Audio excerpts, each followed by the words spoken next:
शेखर जोशी की कहानी बदबू।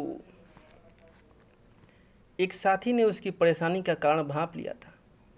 ऐसे नहीं उतरेगा मास्टर, आओ तेल में धो लो, कहकर उस साथी ने उसे अपने साथ चले आने का संकेत दिया। एक बड़े टब में घटिया किस्म का केरोसिन तेल रखा हुआ था। दोनों ने अपने हाथों को कूहनी कूहनी भर उसमें डुबा कर मला।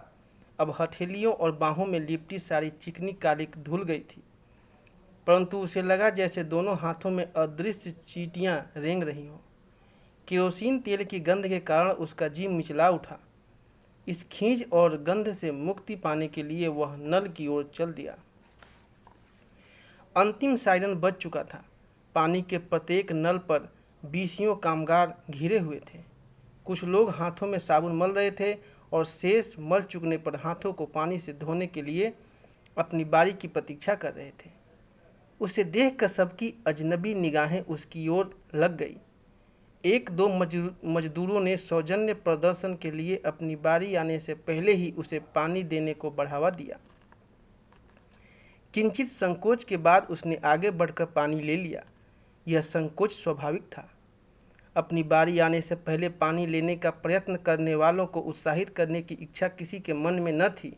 यह वह 2 क्षण पहले विभिन्न स्वरों में सुन चुका था, परंतु उसे पानी लेते देखकर किसी ने आपत्ति नहीं की। एक बार हाथ अच्छी तरह धो लेने पर उसने उन्हें नाक तक ले जाकर सूंघा। केरोसिन की गंध अभी छूटी नहीं थी। दोबारा साबुन से धो लेने पर भी उसे वैसी ही गंध का आभास हुआ। फिर एक बार और साबुन जेब से निकालकर उसने हाथों में मलना शुरू कर दिया। घासी रख लेकर एक किस्सा सुनाने लगा और सारा समूह अपनी व्यस्तता भूलकर उसकी बात सुनता रहा। एक गांव के मेहतर की लौंडिया थी। उसकी शादी हुई शहर में। जैसा तुम जानो, गांव के मेहतरों को तो कभी गंदा उठाने की ज़रूरत ही नहीं पड़ती। नई नई शहर में गई तो दिन रात नाक चढ़ा के अपने खसम से कहा करे, बदबू आती है। मालिक क्या कहता, उसकी खातिर पेशा तो छोड़ नहीं सकता। धीरे धीरे लौंडिया भी काम पर जाने लगी। साल 6 महीने के बाद मेहतर की सासू शहर देखने आई। रास्ते में ही हाथ में झाड़ू बाल्टी लिए बेटी मिल गई। माँ पहले तो लाड से बेटी से गले मिली और फिर नाक पर आंचल रख लिया। बेटी ने पूछा, अरे अम्मा, नाक मुंह क्यों बंद कर लिया? माँ बोली, बेटी बदबू आती है। बेटी अचंभे से बोली, कैसी बदबू? मुझे तो कुछ भी नहीं मालूम देती। नल के इर्द गिर्द घिरे हुए सभी कामगारों के थके चेहरों पर भी उसकी बात सुनकर हंसी खिल गई। घासी ने ही फिर बात को स्पष्ट किया। ये भाई भी अभी हाथ नाक पैर ले जाके सूंघ रहे थे, तभी किस्सा याद आया। पहले पहल हम भी ऐसे ही सूंघ रहे थे, पर अब तो ससुरा पता ही नहीं लगता। कितनी बार तो साबुन नहीं मिलता, ऐसे ही पोंछ पाँच कर रोटी खाने बैठ जाते हैं। संकेत उसी की ओर था। परिहास के उत्तर में गंभीर हो जाना उसे उचित न लगा। सभी की हंसी में उसने अपना योग भी दे दिया, परंतु घासी की बात पर उसे आश्चर्य हो रहा था। तेल की ऐसी तीखी दुर्गंध को साबुन से छुटाए बिना आदमी कैसे भला चैन से रह सकेगा, इसका उसे विश्वास ही नहीं हो रहा था। कपड़े बदलकर वह लाइन में जा लगा। इकहरी पंक्ति के प्रारंभ में हेड फॉरमैन के साथ एक गोरखा सिपाही खड़ा था। प्रत्येक मजदूर अपना रोटी का खाली डिब्बा खोलकर उसे दिखाता और फिर दोनों हाथ ऊंचे उठाकर तलाशी देने की मुद्रा में खड़ा हो जाता। गोरखा सर्चर मजदूर की छाती, कमर और जेबों को टटोलकर आगे बढ़ जाने का संकेत कर देता। जल्दी घर पहुंचने की इच्छा रखने वालों को पंक्ति की धीमी गति के कारण झुंझलाहट हो रही थी।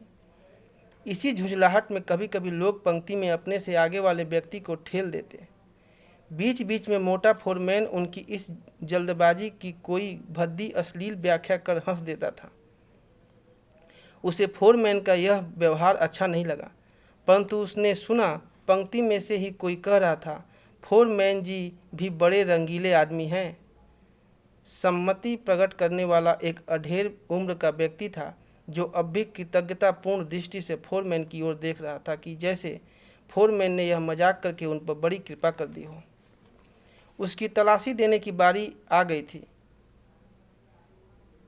छह ठगने सिपाही ने अपनी एड़ी उठाकर बड़ी कठिनाई से उसकी तलाशी ली। सिपाही के इस आयास को देखकर उसका मन हंसने को हुआ, परंतु मन पर अवसाद की धुंध इतनी गहरी छा गई थी कि वह हंस न सका। बड़े फाटक से पहले फिर इकहरी पंक्ति बन गई थी, परंतु इस बार पंक्ति के परले सिरे पर खड़ा हुआ सिपाही तलाशी नहीं ले रहा था। वह यह देखने के लिए खड़ा था कि कोई भी व्यक्ति कटघरे में आड़ी गिरी हुई लकड़ी को लांघे बिना न चला जाए। अन्य सभी मजदूरों की भांति वह भी आड़ी गिरी हुई लकड़ी को लांघ कर बाहर चला गया। पीछे मुड़कर उसने फिर एक बार कटघरे की ओर देखा। लोग अब भी एक एक कर कूदते हुए चले आ रहे थे। इस उछल कूद का प्रयोजन वह नहीं समझ पाया। गेट से बाहर निकलकर उसने अनुभव किया कि जैसे वह बंद कोठरी से निकलकर खुली हवा में चला गया हो। क्या आफत बना रखी है, अनायास ही उसके मुंह से निकल गया। अनजान में ही कहे गए ये शब्द सांस चलने वाले एक बुजुर्ग के कानों तक पहुंच गए थे। उन्होंने धीरे से अपनी राय प्रकट की। नए आए लगते हो, पहले पहल ऐसा ही लगता है, धीरे धीरे आदत पड़ जाएगी। आकाश की ओर अंगुली उठाकर उन्होंने बात आगे बढ़ाई। इस नीली छतरी वाले का शुक्र करो कि यहाँ काम मिल गया। अच्छे भले पढ़े लिखे लोग धक्के खाते फिरते हैं। हमारे पड़ोस में एक लड़का, बुजुर्ग अपने अनुभव की पोटली खोलकर बहुत कुछ बिखेरना चाहते थे, लेकिन उसका मन उसकी बातों में नहीं लगा। कनखियों से उसने उनकी ओर देखा। उस ऊपर वाले के एहसान का बोझ उठाते उठाते ही जैसे उनकी कमर टेढ़ी हो गई थी। वह चाल तेज कर आगे बढ़ गया। रास्ते भर उसके दिमाग में वही सब कुछ घूमता रहा जो वह दिन भर में देख सुन चुका था। घासी और उस बुजुर्ग आदमी की बात याद आने पर वह सोचने लगा, क्या सच ही एक दिन वह भी सब कुछ सहने का आदी हो जाएगा और नीली छतरी वाले के एहसानों का बोझ उसकी कमर को भी वैसे ही झुका देगा। कारखाने में यह उसका पहला दिन था। फिर एक एक कर कई दिन बीत गए, परंतु घुटन और अवसाद की छाया दिनों दिन बोझिल होती गई। शहर के बाहरी भाग में स्थित कारखाने की पहली सीटी पर प्रतिदिन कामगार लोग अपनी अपनी गृहस्थी छोड़कर हाथों में रोटी चबैना की पोटली या डिब्बा लटकाए अपनी सूध बूझ खोकर तेज कदमों से कारखाने की ओर चले आते। दिन भर कारखाने की खटर पटर में मशीनों और औजारों से जूझकर थकी लस्त देह वालों का यह काफिला सांझ के धुधलके में अपने घरों की ओर चल देता। सर्दी, गर्मी, बरसात में कभी भी इस क्रम में कोई बाधा न पड़ती। कारखाने में अपने अपने अड्डे पर काम करते हुए लोगों को हर रोज सुबह से शाम तक एक ही स्थान में उन्हीं चिर परिचित मुद्राओं में देखकर उसे ऐसा लगता जैसे वह वर्षों से उन्हें उसी स्थान पर इसी रूप में देखता आ रहा हो। इस नीरस जिंदगी में कोई हलचल हो भी जाती तो उसका प्रभाव अधिक देर तक नहीं टिकता। तालाब के ठहरे हुए जल में कंकड़ फेंक देने पर जिस तरह क्षणिक हलचल होती है, वह प्रतिक्रिया वहाँ किसी नई घटना की होती। एक दो दिन तक कारखाने में उस घटना की चर्चा रहती और फिर सब कुछ पूर्ववत शांत हो जाता। साथी कामगारों के चेहरों पर असहनीय कष्टों और दैन्य की एक गहरी छाप थी, जो आपस की बातचीत या हंसी मजाक के क्षणों में भी स्पष्ट झलक पड़ती थी। किसी प्रकार की नवीनता के प्रति सबके मन में एक विचित्र शंका भाव जड़ जमाए बैठा रहता। शायद यही कारण था कि अचानक ही एक छोटी सी घटना के पश्चात उसके साथियों का व्यवहार उसके प्रति शंकालु हो उठा था। यो घटना कुछ विशेष नहीं थी। उस दिन कारखाने में हर जगह बीड़ी का तूफान मचा हुआ था। अबे हद हो गई यार, साला बुधवा सुलगती बीड़ी निगल गया। हम वही खड़े थे भाई, साहब ने मुंह खुलवाया, मुंह में नहीं थी। कमाल है, साले को सर्कस में जाना चाहिए। चीफ साहब के आदेश पर सभी मजदूर एक स्थान पर एकत्रित हो गए थे। साहब के निकट ही बुद्धन सिर झुकाए खड़ा था। उपस्थित समूह को नसीहत देते हुए साहब ने बताया कि किस तरह उन्होंने पीछे से जाकर बुद्धन को कारखाने के अंदर बीड़ी पीते हुए पकड़ा और किस प्रकार चतुराई से उसने बीड़ी मुंह के अंदर ही डालकर गायब कर ली थी। साहब बोले, कारखाने में इतनी कीमती चीज़ें पड़ी रहती हैं, किसी भी वक्त आग लग सकती है। एक आदमी की वजह से लाखों रुपए का नुकसान हो सकता है। हम ऐसी गलतियों पर कड़ी से कड़ी सजा दे सकते हैं। बुद्धन को कड़ी चेतावनी के साथ 1 रुपये का दंड देने की साहब ने घोषणा कर दी। तभी भीड़ में से किसी ने ऊंचे स्वर में कहा, साहब, आग तो सभी की बीड़ी सिगरेट से लग सकती है। सैकड़ों विस्मित आंखें उस ओर उठ गई जिधर से आवाज़ आई थी।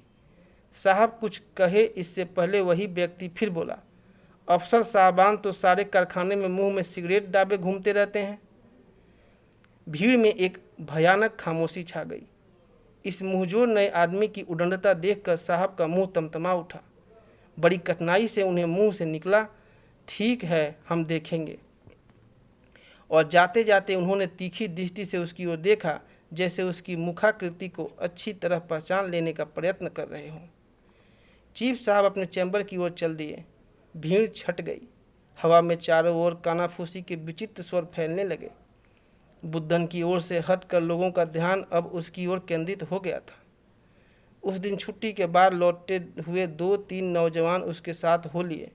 प्रत्यक्ष रूप से किसी ने भी बीड़ी वाली घटना को लेकर उसकी सराहना नहीं की, यद्यपि उनके व्यवहार और उनकी बातों से उसे लगा जैसे उन्हें यह अच्छा लगा हो और वे उसके अधिक निकट आना चाहते हों। कठघरे से निकलकर एक नौजवान बुदबुदाया, सालों को शक रहता है कि हम टांगों के साथ कुछ बांधे ले जा रहे हैं, इसीलिए अब यह उछल कूद का खेल कराने लगे हैं। इनका बस चले तो ये गेट तक हमारी नागा साधुओं की सी बारात बनाकर भेजा करें। दूसरे ने उसकी बात का समर्थन किया। खीर खाए बामड़ी, फांसी चढ़े शेख, नहीं देखा तो यहाँ आकर देख।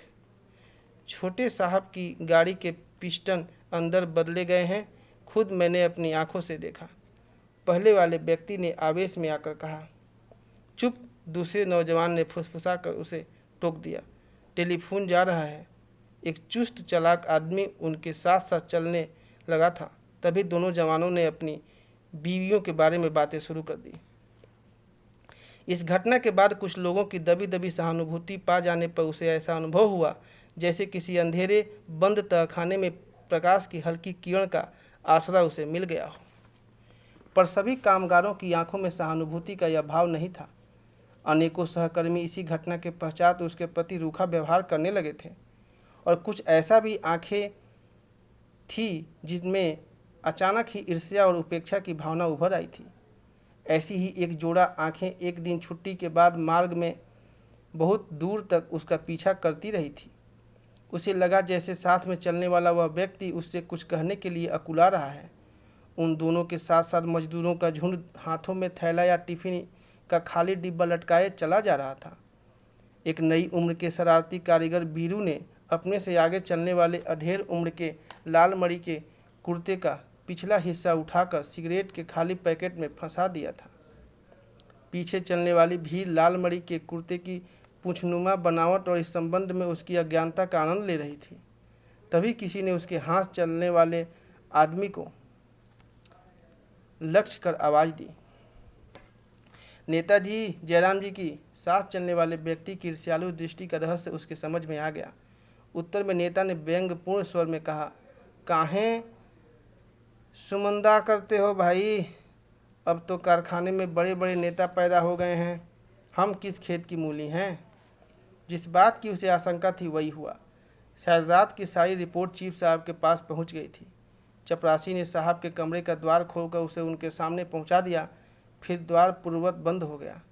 साहब ने अपने हाथों से स्टूल उठाकर उसके बैठने के लिए आगे बढ़ा दिया और फिर नरमी से बोले, हम तुम्हारी भलाई के लिए ही कह रहे हैं, जमाना बुरा है, बाल बच्चों वाले आदमी को ऐसी बातों में नहीं पड़ना चाहिए। अपने कथन की प्रतिक्रिया जानने के लिए साहब ने उसकी ओर देखा। उनके हाथ मेज पर बिछे कपड़े की सलवटों को सहलाने में व्यस्त थे। साहब की ओर देखकर इस प्रश्न का उत्तर उनकी आंखों में झांक पाने का उसका मन हुआ, परंतु काले चश्मे के अपारदर्शी शीशों के पीछे छिपी आंखों के स्थान पर केवल अंधकार घिरा हुआ था। ऐसा कोई खतरनाक काम तो मैंने नहीं किया साहब, उसने पेपर वेट के फूलों पर अपनी नज़र जमा कर उत्तर दिया। हम जानते हैं, सब कुछ जानते हैं। कल रात तुम्हारे घर मीटिंग हुई थी या नहीं? मानसिक उत्तेजना के कारण साहब दोनों हाथों की अंगुलियों को आपस में उलझाते हुए बोले, 2-4 यार दोस्त बैठने के लिए आ जाएं तो उसे मीटिंग कौन कहेगा साहब। उसने बात का महत्व कम करने की कोशिश में मुस्कुराने का अभिनय किया। सुनो जवान, यार दोस्तों की महफिल में गप्पे होती है, ताश खेले जाते हैं, शराब पी जाती है, लेकिन ये स्कीमें नहीं बनती। इस बार स्वर कुछ अधिक सधा हुआ था। साहब, लोगों को मकान की परेशानी है, छुट्टियों का ठीक हिसाब नहीं, छोटी छोटी बातों पर जुर्माना हो जाता है। यही बातें आपसे अर्ज करनी थी। यही वहाँ भी सोच रहे थे। स्वर में दीनता थी, परंतु साहब के चेहरे पर टिकी हुई उसकी तीखी दृष्टि अनजाने में ही जैसे इस अभिनय को झुठला रही थी। मैं कौन होता हूँ जो तुम लोग मुझसे यह कहने के लिए आते हो? मैं भी तो भाई तुम ही लोगों की तरह एक छोटा मोटा नौकर हूँ। अपनी दोनों हथेलियों को मेज पर फैलाकर साहब ने कृत्रिम मुस्कान का ऋण लौटा दिया और अपनी कुर्सी पर अधिक आश्वस्त होकर बैठ गए। उनके सामने बैठे हुए व्यक्ति को यह समझौता स्वीकार न हुआ। कृत्रिमता के आवरण को पूरी तरह उतार कर दृढ़ स्वर में वह बोला, तो जो भी हमारी बात सुनेगा उसी से कहेंगे साहब। एकाएक साहब बौखलाकर कुर्सी पर उछल पड़े। तुम बाहर की पार्टियों के एजेंट हो, ऐसे लोग ही हड़ताल करवाते हैं। मैं एक एक को सीधा करवा दूंगा। मैं जानता हूँ तुम्हारे गुट में कौन कौन है। आइंदा ऐसी बातें मैं नहीं सुनना चाहता। वह चीफ के कमरे से निकलकर अपने काम पर लौटा तो मिस्त्री पास बैठाकर समझाने लगा, इस दुनिया में सबसे मेल जोल रख कर चलना पड़ता है। नदी किनारे की घास पानी के साथ थोड़ा झुक लेती है और फिर उठ खड़ी होती है, लेकिन बड़े बड़े पेड़ धार के सामने अड़ते हैं और टूट जाते हैं। साहब ने तुम्हारी बदली कास्टिक टैंक पर कर दी है। बड़ा सख्त काम है। अब भी साहब को खुश कर सको तो बदली रुक सकती है। उत्तर में उसने कुछ नहीं कहा। उठकर कास्टिक टैंक पर चला गया। टैंक पर काम करने वाले मजदूरों ने उसे देखकर भी अनदेखा कर दिया। उसे ऐसा लगा कि जैसे वे लोग जानबूझकर उससे पृथक रहने का प्रयत्न कर रहे हों। पुराने पैंट और जंग लगे हुए सामान को कास्टिक में धोया जा रहा था। आगे बढ़कर उसने भी उन्हीं की तरह काम शुरू कर दिया। शाम तक काम का यही क्रम चलता रहा। घर लौटकर उसने अनुभव किया, हाथ पैरों में विचित्र प्रकार की जलन हो रही थी। घर पहुंचते पहुंचते अंधेरा घिर गया था। हाथ मुंह धोकर उसने जल्दी जल्दी खाना खाया और फिर बच्चे को लेकर आंगन में झिलंगी चारपाई पर आ बैठा। सांझ अत्यधिक उदास हो गई थी। बच्चे ने कुछ देर तक उससे खेलने का प्रयत्न किया, लेकिन पिता की ओर से विशेष प्रोत्साहन न पाने पर वह कब माँ के पास चला गया इसका उसे ध्यान न रहा। जिनकी उसे प्रतीक्षा थी उनमें से कोई भी न आया था। केवल हरिराम ने आकर अब तक 2-3 बीड़ियाँ फूंक ली थी। हरिराम की ओर से ही 2-3 बार बातचीत शुरू करने का प्रयत्न किया जा चुका था, लेकिन उसके अटूट मौन के कारण हर बार वह प्रयत्न विफल सिद्ध हुआ था। इस बार फिर हरिराम ने ही बात छेड़ी। घनश्याम की बीवी बीमार हो गई, लेकिन मोहन, राधे, हनीफ वगैरह किसी को तो आना चाहिए था। शायद उनके बच्चे बीमार हो गए हों, झुंझलाकर उसने उत्तर दे दिया। हरिराम ने फिर बात दोहराई। इस बार स्वर में चाटुता की भरमार थी। हम तो तुम्हारे पीछे हैं भाई, जैसा तुम कहोगे वैसा करेंगे।